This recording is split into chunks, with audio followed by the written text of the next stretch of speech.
গন্তব্যস্থলে যাওয়ার পূর্বে আসলে এরকম একটি সুন্দর দৃশ্য প্রতিদিনই আসলে সামনে পড়ে। যেটি আসলে না দেখে যাওয়ার কোনো সুযোগ নেই বললেই চলে। এখানে সকালবেলা এখন হয়তোবা কেউ আসেনি। এখন বাজে সকাল ৭ঃ০০।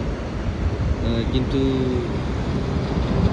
আ সময় সময় যাওয়ার সাথে, সাথেও এখানে মানুষের ভিড় আস্তে, আস্তে বাড়তে থাকে এবং মানুষ আসে এখানে গরমের সময় এটিকে উপভোগ করার জন্য একটু ঠান্ডা পানির সন্ধানে। এই যে এখানে আপনারা দেখতে পাচ্ছেন যে এখন নিজেরা মাছ ধরছে। কারণ এখন তো এখানে কোনো মানুষ নেই। এখন মাছ পাওয়ার সম্ভাবনা অনেক বেশি। এটি এটি একটি সুন্দর একটি মনোরম একটি দৃশ্য এবং মাঝখানে ব্রিজ এবং অপর পাশে আবার একটি বলতে সেম জিনিসটি আবার